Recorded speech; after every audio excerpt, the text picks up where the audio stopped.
바쁜 일상 속에서 잠깐 멈춰서 생각할 여유를 전해드리는 오늘의 썸먼 데일리 브리프 시작합니다. 성공하려면 누구보다 빠르게, 더 치열하게 살아야 한다. 우리 모두 마음속에 이런 믿음 하나쯤은 있잖아요. 그런데요, 과연 그게 정답일까요? 어쩌면 오늘 우리가 파헤쳐볼 이야기들이 그 믿음을 완전히 뒤집어 버릴지도 모릅니다. 성공의 진짜 열쇠는 더 많이가 아니라 더 깊이에 있을 수 있거든요. 자, 그럼 이 새로운 성공 법칙의 첫 번째 단서부터 한번 찾아볼까요? 바로 요즘 사람들이 어디에 돈과 시간을 쏟아붓고 있는지를 보면 시대의 거대한 흐름이 보이거든요. 연합뉴스 기사에 따르면 최근 슬림 맥싱이라는 신조어가 떠오르고 있다고 해요. 잠을 뜻하는 슬립이랑 극대화를 뜻하는 맥스를 합친 말인데요. 말 그대로 잠의 효율과 질을 최대한으로 끌어올리려는 움직임을 말하는 거죠. 이게 그냥 유행어에서 그치는 게 아닙니다. 이제는 하나의 거대한 수면 경제가 되고 있어요. 여기 보세요. 파자마 매출이 15%나 늘고 잠잘 오게 하는 멜라토닌 젤리 매출은 무려 6배나 뛰었다니까요. 심지어 호텔들은 아예 숙면 프로그램을 내놓고 있고 고급 침구 브랜드는 매년 2자릿수 성장을 기록하고 있습니다. 사람들이 이제 정말 질 좋은 휴식을 위해서라면 기꺼이 지갑을 열고 있다는 아주 강력한 증거죠. 좋아요. 이제 사람들이 잠의 진심이라는 건 확실히 알겠습니다. 그럼 진짜 궁금한 점으로 한번 넘어가 보죠. 도대체 왜 이 휴식, 특히 잠이 이렇게 강력한 힘을 가지게 된 걸까요? 이건 그냥 덜 피곤해지는 것, 그 이상의 정말 엄청난 비밀이 숨어 있습니다. 책 우리는 잠을 왜 자야 할까에 따르면 우리가 잠을 잘 때 뇌는 쉬는 게 아니라 오히려 엄청나게 활발하게 움직인대요. 특히 2가지 엔진이 핵심적인 역할을 하는데요. 바로 깊은 잠에 빠지는 놀렘 수면과 꿈을 꾸는 단계인 렘 수면입니다. 놀렘 수면이 낮 동안 배운 걸 차곡차곡 정리해서 저장하는 창고 같은 역할을 한다면 렘 수면은 완전히 다른 정말 놀라운 일을 합니다. 바로 이 렘 수면이 창의력의 진짜 비밀입니다. 렘 수면은요, 단순히 정보를 분류하는 데 그치지 않고 그동안 우리가 쌓아온 인생의 모든 경험이랑 새로운 정보를 마구 뒤섞고 연결해보는 거예요. 이 과정에서 전혀 상관없어 보이던 것들 사이에 새로운 연결고리가 짠 하고 만들어지는데 이게 바로 창의성과 문제 해결 능력의 본질이죠.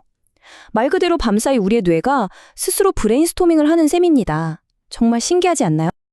자, 이렇게 잠이라는 수동적인 휴식이 어떻게 우리의 창의력을 폭발시키는지 봤는데요.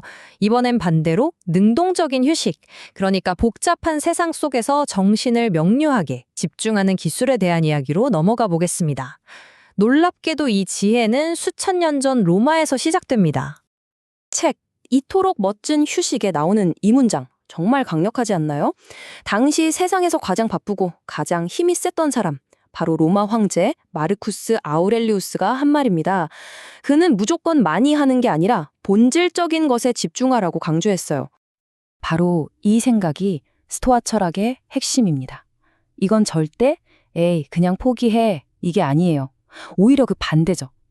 내가 바꿀 수 없는 것들에 대한 걱정이나 불안은 과감히 버리고 내가 온전히 통제할 수 있는 유일한 것, 즉 나의 생각과 태도에 모든 에너지를 쏟아붓자는 아주 현실적이고 강력한 조언인 겁니다. 그럼 아우렐리우스는 이 철학을 어떻게 실천했을까요? 바로 글쓰기였습니다. 그의 유명한 책 명상록은 사실 다른 사람 보여주려고 쓴 책이 아니었어요.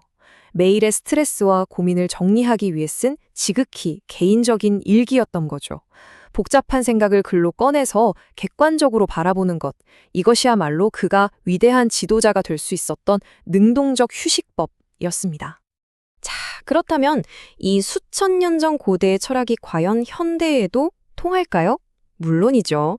오늘날 세계 경제를 움직이는 사람들이 이 깊이의 철학을 어떻게 적용하고 있는지 아주 흥미로운 사례를 통해 한번 살펴보시죠. 서머님이 직접 쓴 글에 따르면 일론 머스크, 젠슨 황, 샘 알트만 같은 인물들이 요즘 앞다투어 출연하는 곳이 있대요. 바로 1시간이 훌쩍 넘는 아주 긴 형식의 비디오 팟캐스트입니다. 왜 하필 이렇게 긴 팟캐스트일까요? 바로 이 표가 모든 걸 설명해 줍니다. 짧은 방송에 나가면 자신의 생각이 편집되고 왜곡될 위험이 크잖아요. 하지만 1시간이 넘는 팟캐스트에서는 자신의 생각과 비전을 처음부터 끝까지 왜곡 없이 온전히 전달할 수 있는 거죠. 그들은 수백만 명의 얕은 관심보다 자신의 메시지를 깊이 이해해줄 단 한 명의 진짜 청중을 더 중요하게 생각하는 겁니다.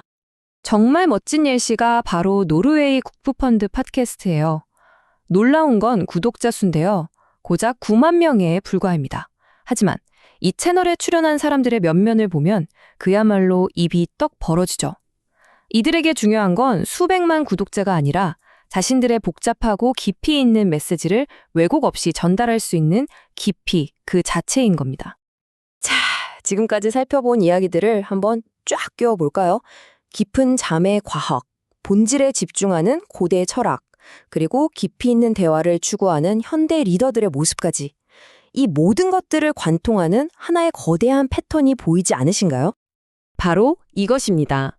더 많은 노동시간 대신 더 나은 수면을, 긴 할 일 목록 대신 본질적인 핵심 과업을, 수많은 짧은 영상 대신 깊이 있는 대화를 선택하는 것.